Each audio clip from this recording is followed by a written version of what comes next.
March 15th, 1945. The Sland 4:30 hours.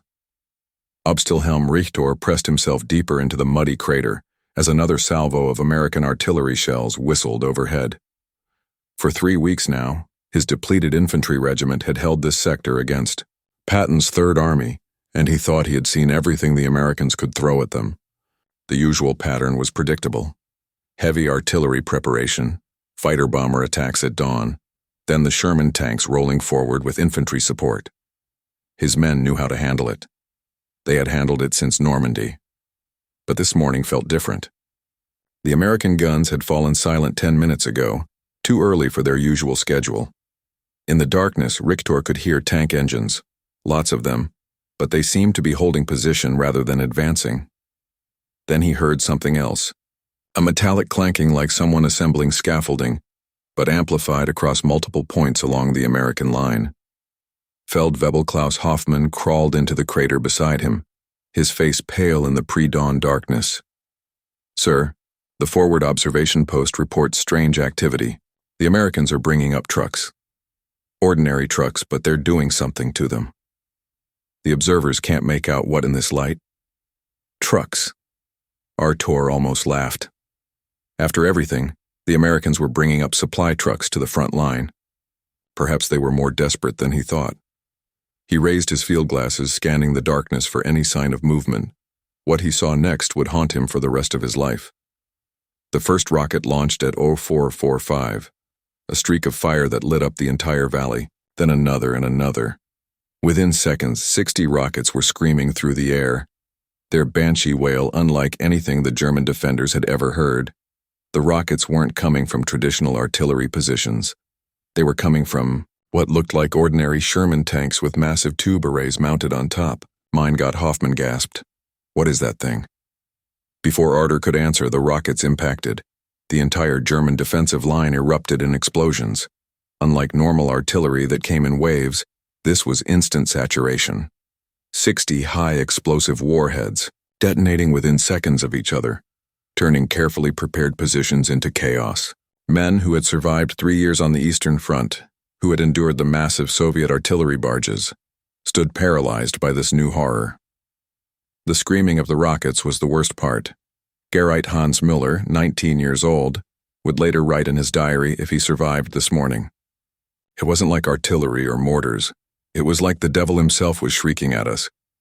The sound went right through you, made your bones shake, and it came from trucks, regular American trucks. The Wehrmacht had its own rocket artillery." Of course, the Nebelwerfer had served on every front since 1941. German soldiers called them Stucker Zufus Stucker on foot for the terrifying sound they made. But the Nebelwerfer was a specialized weapon requiring trained crews, special ammunition, and careful positioning. Each launcher had 6 tubes and took 90 seconds to reload. They were towed into position, set up, fired, and then quickly moved before Allied counter-battery fire could find them. It was precise, German engineering at its finest. What the Americans had done was incomprehensible to the German military mind. They had taken ordinary vehicles, Sherman tanks, regular army trucks, and simply bolted rocket launchers onto them. No specialized chassis, no years of development, just brute force simplicity. A Sherman tank that could fight as a normal tank, then unleash 60 rockets in 10 seconds when needed, trucks that could deliver supplies one day and devastating firepower the next. Major Friedrich Kohler, commanding what remained of an artillery battalion, watched through his stereoscopic rangefinder as 3 more Sherman tanks with rocket launchers moved into position. He had been an artillery officer for 7 years, trained at the finest military schools in Germany. What he was seeing violated everything he knew about weapons development. "They must be desperate," he told his adjutant, "strapping rockets to tanks like some partisan trick. It can't be accurate. It can't be reliable." But it was reliable, terrifyingly reliable, and the Americans seemed to have an endless supply of them. As the sun rose on March 15th, Kohler counted at least 12 of these rocket-launching Shermans, which the Americans called calapi for the musical instrument they resembled. But there were also trucks, regular 2.5-ton trucks fitted with arrays of rocket tubes firing salvos of 36 rockets at a time. The psychological effect was immediate and devastating. Onto his Erich Braun, a veteran of Stalingrad and Kursk, found his hands shaking as he tried to rally his men. He had faced the Soviet Katyushas, Stalin's organs as they called them. But this was different. The Soviets had dedicated rocket trucks that everyone recognized. You could see them coming. Prepare yourself mentally. But when any American vehicle could suddenly unleash rocket hell, nowhere felt safe. "The Americans are mad," Braun wrote to his wife. Though the letter would never be sent, they put rockets on everything. Yesterday I saw rockets fired from a normal supply truck. Today from tanks that look like they have organ pipes growing from their turrets. They must have so much production that they can afford to experiment like children with toys. We husbanded every shell, every rocket. They turned their vehicles into carnival attractions that spit death. What the Germans didn't know was that the American rocket program was indeed a product of their overwhelming industrial capability, but also their particular genius for practical improvisation. The T-34 Calliope had been developed in 1943, but the Army had initially been skeptical. Too heavy, some generals said, too vulnerable to enemy fire, others argued. The rocket tubes blocked the tank's gun when elevated, but American commanders in the field didn't care about doctrinal purity. They cared about what worked. If strapping 60 rocket tubes to a Sherman tank gave them instant devastating firepower, then that's what they would do. The rockets themselves were simple 4.5 in M8 models. Nothing revolutionary in their design, but mounted in massive numbers on mobile platforms fired in devastating salvos. They achieved a shock effect that sophisticated German weapons couldn't match. Lieutenant James Patterson, a tank officer with the 12th Armored Division, would later describe the German reaction to their first Calliope barrage. You could see them just freeze. These were hardened Wehrmacht troops, and they just stood there stunned. The sound was incredible, like 1,000 banshees all screaming at once. But I think what really got them was seeing it come from what looked like a regular Sherman. They couldn't process it. The German military education system, the finest in the world, emphasized the careful development and deployment of specialized weapons.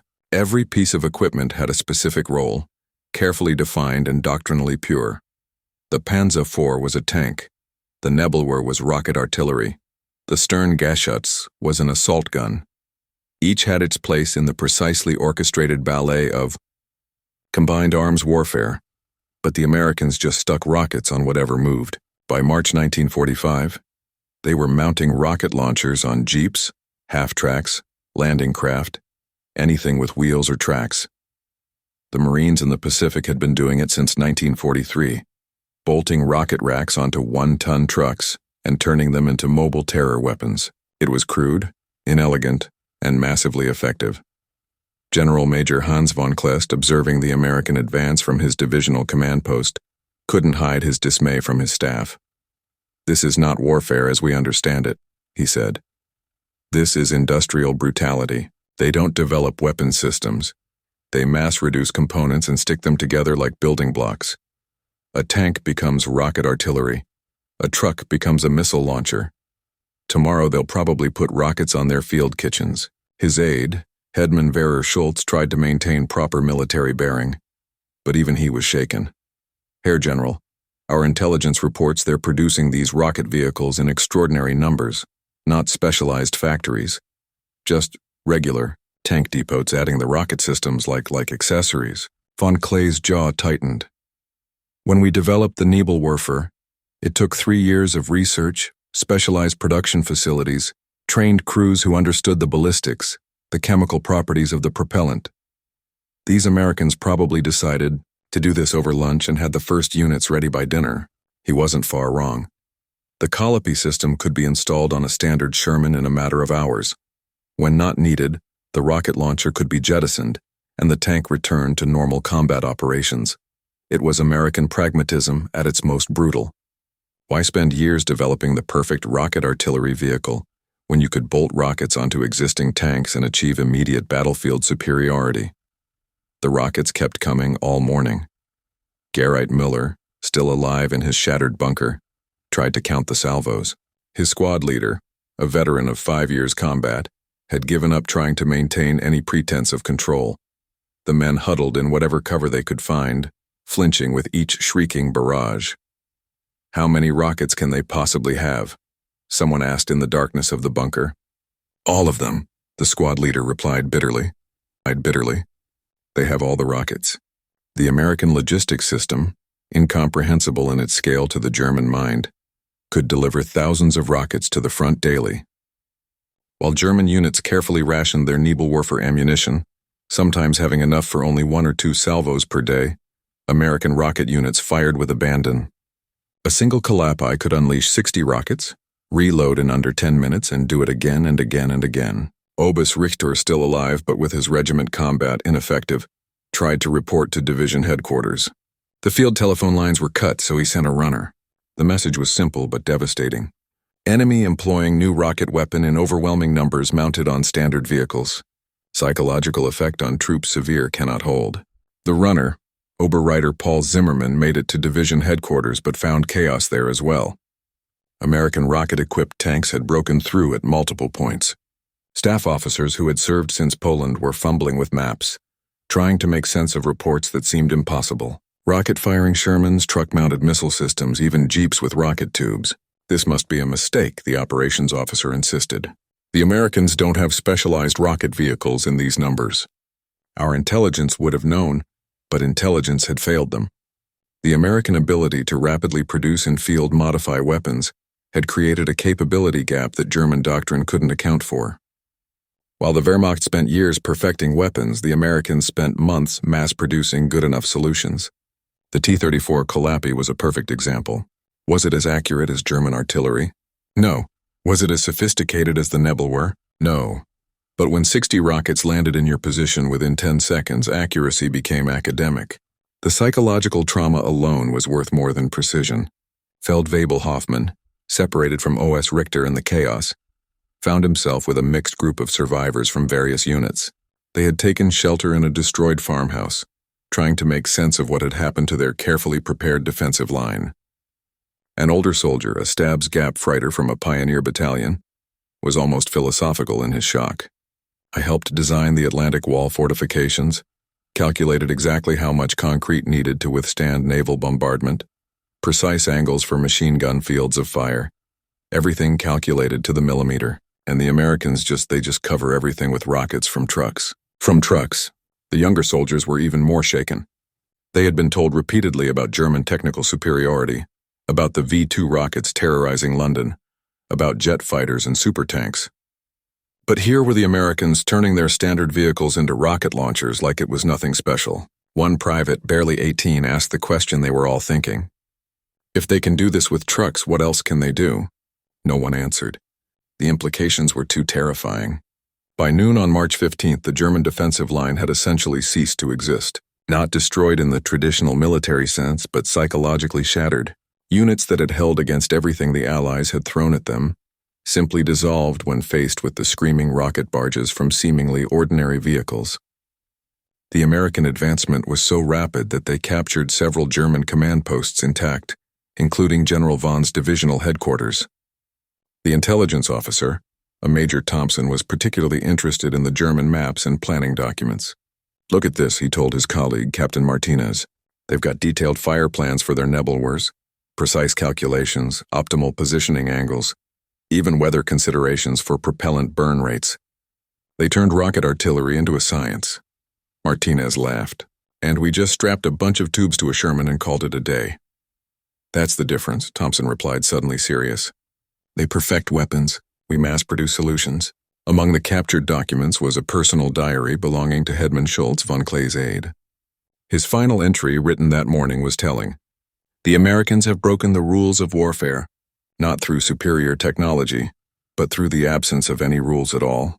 They put rockets on tanks like a child might tie fireworks to a wagon. It should be ridiculous. Instead, it is terrifying. We perfect the art of war. They mass-reduce the tools of victory. The few German units that managed to retreat in good order carried with them stories that seemed impossible to rear area commanders. Rockets from tanks, rockets from trucks, hundreds of them. Thousands of them fired with an abandon that suggested unlimited supplies. A staff colonel at Army Group G headquarters initially refused to believe the reports. Propaganda, he declared, panicked troops exaggerating. The Americans cannot have such weapons in these numbers. But then more reports came in from different sectors, all telling the same story. The Americans had turned rocket artillery from a specialized weapon into a general capability. Any vehicle could become a rocket launcher. Any unit could deliver devastating firepower. The colonel finally accepted the truth when a reconnaissance photograph arrived, showing a column of Shermans half with the distinctive Kulap rocket arrays moving toward the German lines. He stared at the image for a long moment, then quietly said, "We have lost." His adjutant was shocked. "Sir, one weapon system cannot—" "It's not the weapon," the colonel interrupted. "It's what it represents. We spend years developing the perfect weapon. They spend weeks putting existing weapons together in new ways. We have craftsmen. They have factories. We have doctrine. They have abundance." The psychological impact rippled through the Wehrmacht like a virus. Soldiers who had maintained their fighting spirit through 5 years of war began to question everything. If the Americans could casually turn any vehicle into a devastating rocket platform, what was the point of resistance? Letters home, censored but still revealing, showed the depth of the shock. "My dear wife," one sergeant wrote, "the Americans fight war like they manufacture cars. They take a standard model and add options. Today, rockets, tomorrow, who knows? We cannot compete with this. It is not warfare. It is mass production of death." Another soldier writing to his mother was even more direct. "They say our weapons are superior, but superior to what? The Americans don't even treat weapons as special. They bolt rockets to trucks like farmers adding plows. How do you fight an enemy that treats devastating firepower as casual modification?" The Kalapi and its truck-mounted cousins were not wonder weapons in any traditional sense. They were inaccurate compared to tube artillery. The rockets had dispersion patterns that horrified German artillery officers trained in precision fire. The whole system was unstable. The Kulap made the Sherman top-heavy, difficult to transport, and the rocket tubes blocked the main gun when elevated. But none of that mattered. What mattered was that America could produce them in huge numbers, deploy them instantly, and use them without concern for ammunition expenditure. It was the physical manifestation of American industrial might, crude, overwhelming, and unstoppable. By late March 1945, the psychological damage was complete. German units that had fought tenaciously for years began surrendering at the first sound of rocket salvos. The screaming of the Kulap had become the sound of inevitable defeat. General Lieutenant Otto Heydrich, commanding a corps in this land, wrote in his official war diary, "The enemy has achieved moral superiority through material abundance. Our soldiers no longer fight the Americans. They fight the idea of America. Every rocket salvo reminds them that we are a small nation, fighting against the industrial output of a continent. The rockets themselves do less damage than conventional artillery, but they destroy something artillery cannot touch: hope." The truth was that the Kalapi was not even particularly successful by American standards. Only about 200 were ever produced, far less than originally planned. The weapon had significant drawbacks that prevented its widespread adoption. Many tank crews preferred to keep their Shermans as traditional tanks rather than deal with the complexities of the rocket system. But the Germans didn't know this. To them, every Kalia sighting suggested thousands more. Every truck-mounted rocket array implied an endless production line of similar weapons. They couldn't conceive that the Americans would develop such weapons in limited numbers. In the German experience, if you went to the trouble of creating a new weapon system, you committed to it fully. The American approach, experimental, iterative, sometimes abandoned as quickly as adopted, was incomprehensible. The T-34 was just one of dozens of rocket launcher variants the Americans tried. T-40Ys bang with larger rockets, T-76 with shorter tubes, M-17 mounted on half-tracks. Some worked, some didn't, but all were tried because America could afford to experiment. A captured German intelligence report from April 1945 revealed the depth of their misunderstanding. Enemy rocket artillery capabilities appear unlimited. Conservative estimates suggest thousands of rocket-equipped vehicles. Production capacity must be enormous. Recommend immediate investigation of American manufacturing techniques for post-war application. The reality was that American rocket vehicle production was modest by American standards. But when you could produce 20,000 Sherman tanks, adding rocket launchers to a few hundred seemed trivial. When your truck production numbered in the hundreds of thousands, Converting some to rocket launchers was barely worth mentioning in production reports. Onisha Braun, who had survived the initial barrage on March 15th, was captured a week later. During interrogation, his American captors were surprised by his questions. He didn't ask about his fate or the treatment of prisoners. He asked about the rockets. How many factories do you have making those rocket tanks? The interrogator, Lieutenant David Cohen, was puzzled. Factories? You mean depots? We just add the rocket launchers at maintenance depots. Brun stared at him. Maintenance depots? You mean you don't have specialized factories? Cohen shrugged. Why would we need specialized factories? It's just some tubes and an electrical firing system. Any decent mechanic can install it. Braun's face went pale. Any decent mechanic. The Americans treated weapon systems that would have required years of German development as an afternoon modification project. The conversation continued, with Braun becoming increasingly agitated as he learned more about American production methods. The rockets themselves were simple 4- and 1-2-in models mass-produced in factories that had previously made everything from refrigerators to automobile parts. The launchers were welded together from standard steel tubing. The electrical firing systems were adapted from existing tank equipment. You must understand, Braun finally said, his English halting but clear. In Germany, such a weapon would be a national project. Special Development Bureau, dedicated factories, years of testing. You do this like adding a radio to a car. Cohen nodded. Pretty much. If it works, we make more. If it doesn't, we try something else. Try something else. The casual dismissal of failed experiments. The willingness to abandon developments that didn't immediately succeed. The sheer wealth that allowed such waste. It was everything the resource-starved Wehrmacht could never be. As March turned to April 1945, the rocket-equipped vehicles became a symbol of American abundance that transcended their military effectiveness. German soldiers began surrendering to any American unit, convinced that resistance was futile against an enemy that could so casually deploy such weapons. A Wehrmacht chaplain, Father Andreas Müller, wrote in his journal, "The men no longer speak of tactics or strategy. They speak only of American rockets and trucks and the endless supplies. They have seen the future, and it is made in Detroit." The reference to Detroit was telling.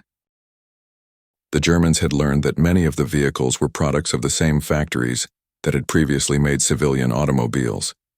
The idea that car factories could be converted to produce military vehicles wasn't surprising, but the scale and speed of conversion was, and the casual addition of weapon systems to these vehicles, as if rockets were just another option, like heating or improved suspension, represented an approach to war that German military tradition couldn't accommodate. Private Kurt Wagner, 19 years old, captured in early April, told his interrogators a story that exemplified the German psychological collapse. His unit had been holding a crossroads, well dug in with anti-tank guns and machine gun nests. They had held similar positions for weeks against conventional attacks. Then we heard the sound, Wagner recalled, that screaming like demons. My sergeant, a veteran of Russia, just dropped his weapon and said, "It's over." We all knew what he meant. If they have so many rockets they can waste them on a crossroads, they have already won. The crossroads position was hit by 3 Calliope salvos, 180 rockets in 30 seconds. The actual casualties were minimal as the Germans were well dug in, but the psychological effect was total. The entire unit surrendered without firing a shot. By mid-April 1945, American forces were racing through Germany, often facing only token resistance. The rocket vehicles had become legend, their psychological impact far exceeding their tactical value. German soldiers would flee at the sound of any rocket. Convinced that American rocket trucks were hunting them, the reality was that most American units never saw a Calliope or rocket truck. The weapons were relatively rare, temperamental, and often kept in reserve for special operations. But the Germans believed they were everywhere. Every Sherman might be a Calliope. Every truck might unleash rocket hell. The uncertainty was paralyzing. Colonel William Harrison, commanding an armored battalion, noted in his after-action report, "The rocket weapons achieved a psychological victory out of all proportion to their employment. We had 3 Calliopes in the entire division, but the Germans believed we had hundreds. Their fear of our industrial capacity became a weapon more powerful than the rockets themselves." The German High Command tried to counter the psychological impact with propaganda. Leaflets were distributed explaining that the American rocket weapons were crude and inaccurate. Technical briefings emphasized their limitations. Orders were issued forbidding discussion of enemy material superiority, but it was too late. The image of Americans casually bolting rockets onto trucks had shattered something fundamental in the German military psyche. They had always believed that superior training, doctrine, and when necessary, superior technology would overcome material disadvantages. But what technology could overcome an enemy that treated devastating weapons as minor modifications? In one of the war's ironies, captured German rocket scientists were sometimes asked to evaluate American rocket weapons. Their responses were universally dismissive from a technical standpoint. The rockets were inefficient, the mounting systems crude, the firing mechanisms simplistic, but when pressed about effectiveness, they admitted the weapons had achieved their purpose. Dr. Heinrich Zimmermann, a rocket propellant specialist, put it succinctly. You Americans built a rocket system a graduate student could design, but you built thousands of them, while we were still perfecting the theoretically optimal solution. Your rockets are crude. Our rockets are sophisticated. Your rockets won the war. The final German military communications from the Western Front in April and May 1945 are filled with references to American rocket weapons. Units reported phantom rocket attacks, hearing the screaming of calliopes that weren't there. The psychological warfare was complete. Field Marshal Albert Kessler, commanding German forces in the West, made a final assessment in late April. The enemy has not defeated us through superior strategy or tactics. They have simply overwhelmed us with material abundance. They put rockets on trucks because they can. They fire thousands where we would fire dozens. They have made war into mass production, and we cannot compete with the assembly line. On May 7, 1945, Germany surrendered unconditionally. Among the thousands of German prisoners were veterans who had survived the entire war from Poland to the end. When asked what finally broke their will to fight, many cited the American rocket weapons not because they were particularly deadly, but because of what they represented. Feldwebel Klaus Hoffmann, who had survived that first barrage on March 15th, was processed through a prisoner of war camp in France. During his intake interview, he was asked about his combat experience. He had fought in Poland, France, Russia, Italy, and finally Germany. He had faced British commandos, Soviet Guards divisions, American paratroopers. But when asked what weapon he feared most, his answer was immediate. The rocket trucks. Not because they killed more than artillery, but because they showed us we had already lost. Any nation that can put rockets on trucks for fun, that can waste them on minor targets, that can produce them like candy, such a nation cannot be defeated by soldiers. We were fighting against factories, not armies. The Calliope would be withdrawn from service shortly after the war. The rocket trucks were converted back to regular transport vehicles. The entire American rocket artillery experiment of World War II would be largely forgotten, overshadowed by the atomic bomb and other wonder weapons. But for the Germans who faced them in those final weeks of the war, they remained a symbol of American industrial might that was both crude and overwhelming. The image of rockets bolted onto trucks, of Shermans sprouting organ pipe launchers, of every vehicle potentially becoming a devastating weapon, captured something essential about the American way of war. Years later, Ostelhelm Richter, who had survived that morning in the island, would write in his memoirs, "We Germans always sought the perfect weapon. The Americans simply sought enough weapons. We built the V-2 rocket that could hit London from the continent. They put smaller rockets on trucks and won the war." There is a lesson there, though I am not sure we have learned it even now. The lesson was simple but profound. In modern industrial warfare, quantity has a quality all its own. The ability to mass-produce good enough solutions would always defeat the pursuit of perfect weapons.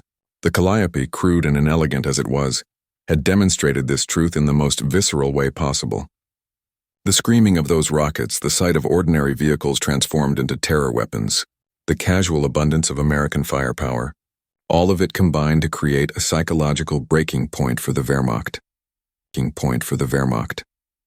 They had not been defeated by superior strategy or tactics. They had been overwhelmed by an enemy that could afford to experiment, to waste, to try anything because they had everything. In the end, the Germans couldn't believe America turned ordinary trucks into rocket artillery. But that disbelief itself was the weapon. It represented a way of thinking about war that was foreign to everything the Wehrmacht understood. and in that gulf of understanding lay defeat. The story of Hummonver Dietrich illustrates the complete psychological collapse. Dietrich commanded an anti-tank battery that had destroyed 17 Allied tanks since D-Day. His men were veterans skilled in camouflage and ambush tactics. On March 23, 1945, they were positioned near Worms, waiting for the American advance. We heard them before we saw them. Dietrich later recounted that distinctive rumbling of Sherman engines. My gunners were ready. We had excellent fields of fire. Then the first Sherman crested the hill and I saw the tubes. Dozens of tubes mounted above the turret. A Kiopi. Dietrich faced a dilemma. His 88mm guns could easily destroy the Calliope at this range, but he knew what would happen next. The Americans would respond with overwhelming firepower. More rocket tanks, artillery, fighter bombers. His destruction of one rocket tank would bring devastation. I gave the order I never thought I would give, Dietrich admitted. We abandoned the guns and withdrew. Perfectly functional anti-tank guns abandoned because we saw rocket tubes on a Sherman. My gunners, veterans of Normandy and the Bulge, didn't even question the order. We all understood fighting that thing would only bring more of them. The abandoned guns were found later by advancing American troops, still loaded, perfectly positioned without a shot fired. The American commander, Major Robert Taylor, couldn't understand it. These were veteran troops with perfect ambush positions. They could have destroyed half our column before we knew what hit us, but they just left. What Taylor didn't realize was that the mere sight of the Calliope had triggered a psychological response that overrode years of training and experience. The Germans weren't running from the weapon itself, but from what it represented, the unlimited American capacity to respond with overwhelming firepower. The rocket weapons also shattered the Wehrmacht's careful tactical doctrine. German defensive tactics relied on calculated responses, measured ammunition expenditure, and precise fire planning. Every shell had to count. Every rocket from their Nebelwerfers was precious. But the Americans fired rockets like they were celebrating the 4th of July. Oberleutnant Georg Fischer, a staff officer with the remnants of the 116th Panzer Division, tried to make sense of American tactics. Our doctrine says rocket artillery should be massed for decisive moments. The Americans use it for everything. Suppressing a machine gun nest, 60 rockets. Clearing a roadblock, 60 rockets. They even fired rockets at single snipers. It's madness, but madness we cannot answer. The madness had method. American commanders had learned that overwhelming firepower saved American lives. Why send infantry to clear a position when you could saturate it with rockets? The Germans, calculating every expenditure, couldn't comprehend such largesse. A captured German training manual from March 1945 showed their attempts to adapt. New section on American rocket vehicles. Enemy employs modified tanks and trucks with multiple rocket launchers. Weapons are inaccurate but employed in overwhelming numbers. Psychological effects severe. Recommend immediate withdrawal when rocket vehicles identified to preserve forces for more favorable engagement. The manual essentially admitted defeat. When your official doctrine is to run away from enemy weapons, the war is already lost. The American production statistics, when finally revealed after the war, showed the true scale of the mismatch. While Germany produced about 6,000 Nebelwerfer launchers during the entire war, American factories could produce that many rocket tubes in a month. The M8 rocket, the standard American rocket, saw over 2.5 million units produced. The Germans had no conception such numbers were even possible. General Allerburst Johannes Blasowitz, one of Germany's most senior commanders, made a prescient observation in April 1945. We are not fighting the American army. We are fighting American factories. Every rocket that screams overhead was made by workers who never heard a bomb fall, in factories that run 3 shifts using materials from a continent we cannot touch. How does one fight such an enemy? The psychological impact extended beyond the front lines. German civilians already traumatized by Allied bombing now heard stories of American rockets on trucks, of endless supplies, of casual abundance that mocked their years of sacrifice and deprivation. Frau Elisabeth Müller, whose husband was serving in the Wehrmacht, wrote in her diary after receiving his last letter. He writes of American rockets, hundreds of them, fired from trucks and tanks as if they cost nothing. Meanwhile, we save every nail, every piece of string. The Americans fight a different war than we do. They fight a rich man's war. The class consciousness implicit in that observation was widespread. The German soldier making do with less and less faced Americans, who seemed to have unlimited everything. It wasn't just material inequality. It was existential. The German soldier represented a nation's desperate struggle. The American soldier represented an industrial system barely troubled by war. In the prisoner of war camps, German soldiers exchanged stories that grew with each telling.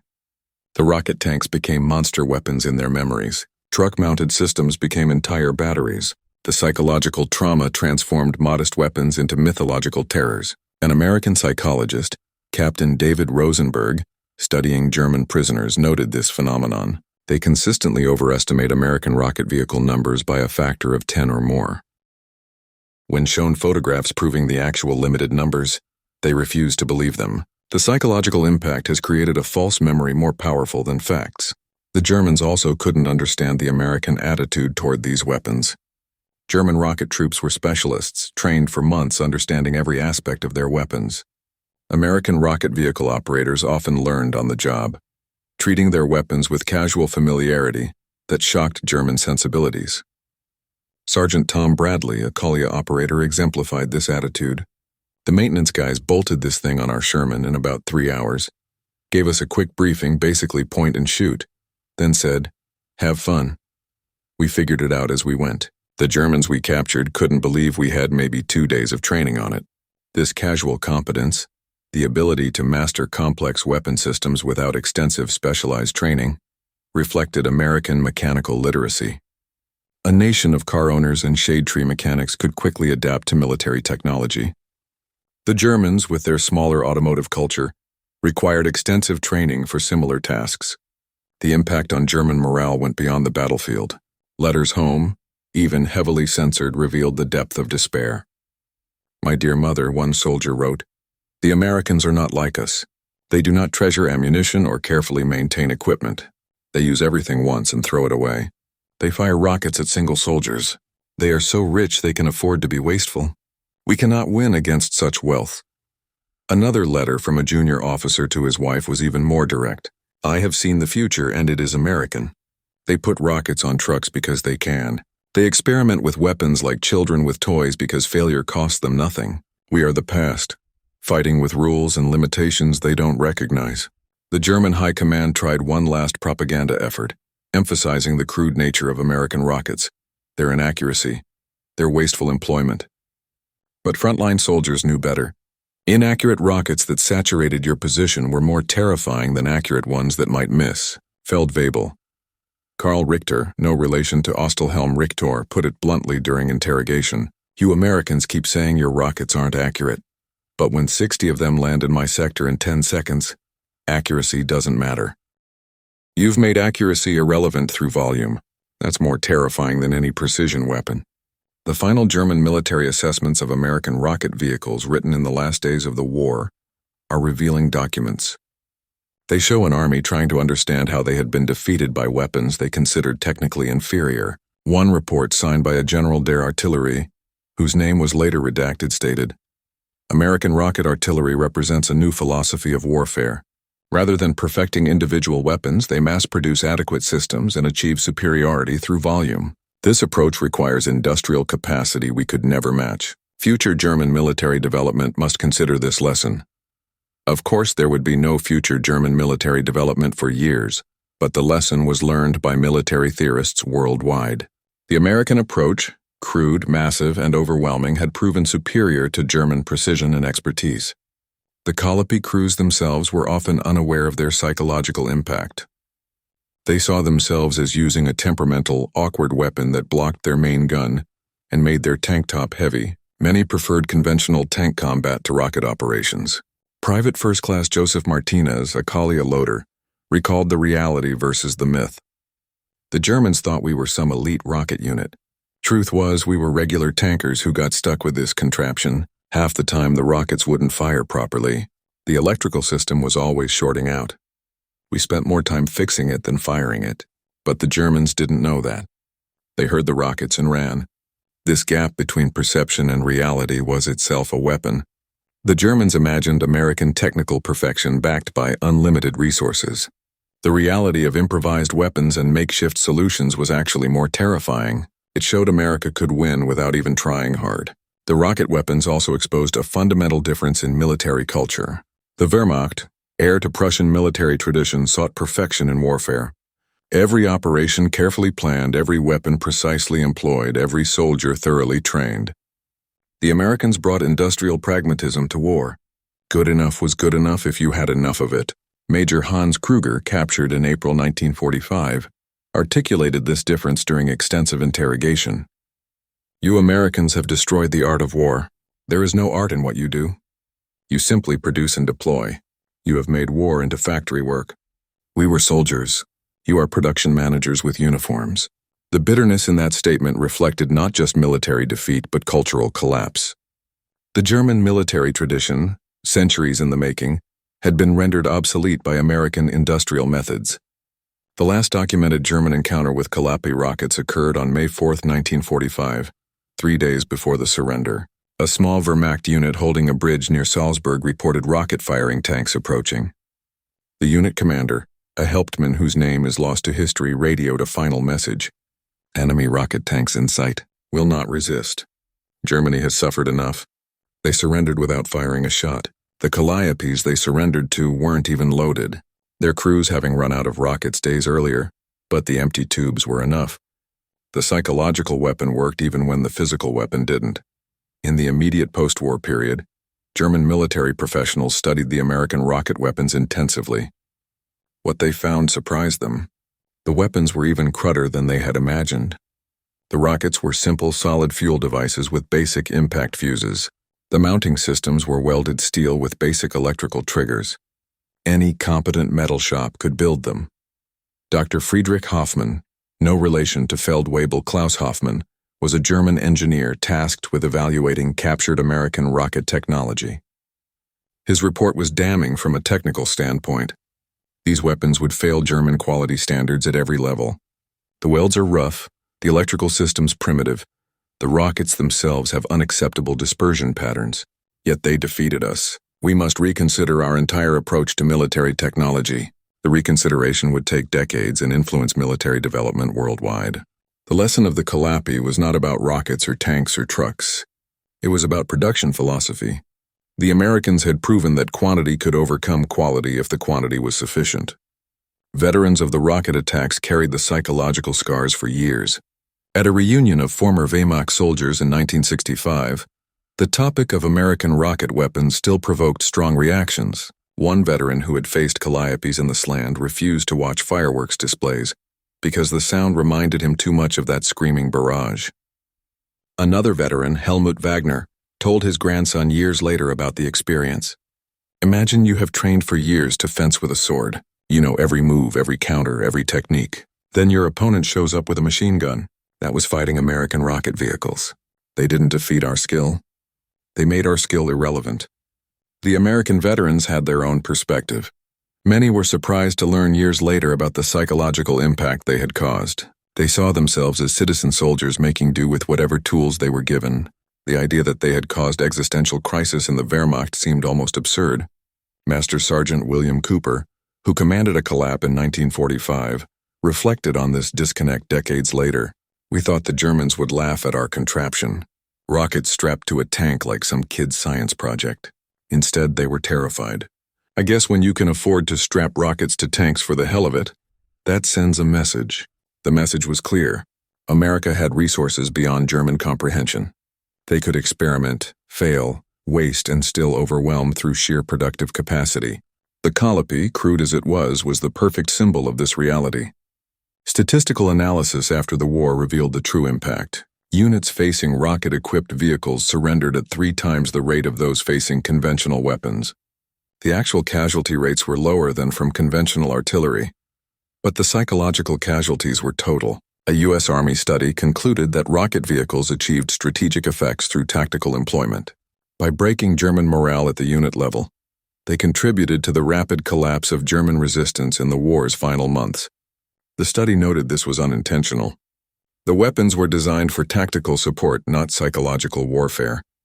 But intentional or not, the impact was real. The Wehrmacht, which had maintained cohesion through 5 years of increasingly desperate warfare, simply dissolved when faced with American rocket vehicles, not because the weapons were particularly deadly, but because they represented something the German soldier couldn't fight: unlimited American industrial power. The last entry in Feldwebel-Hoffman's diary, written in the P camp, captured it perfectly. They won because they could afford to be wasteful. They could try stupid ideas because they had so many resources that even stupid ideas could work through sheer volume. We lost because we couldn't imagine such wealth. We were defeated by abundance disguised as rockets on trucks. The collapse song had been the death knell of the Wehrmacht, not because of what it was, but because of what it represented. The sound of American industry, crude, loud, and absolutely unstoppable. In the end, the Germans couldn't believe America turned ordinary trucks into rocket artillery. But that disbelief itself became the weapon that broke their will to fight. The screaming rockets were not just explosives. They were the sound of American factories, unlimited resources, and a way of war that made German military tradition obsolete. Years after the war, Obus Wilhelm Richter would have a final thought on those rocket vehicles. We prepared for every contingency except one, an enemy who didn't need to be efficient. The Americans won because they could afford to be wasteful. In war, as in so much else, wealth is its own strategy.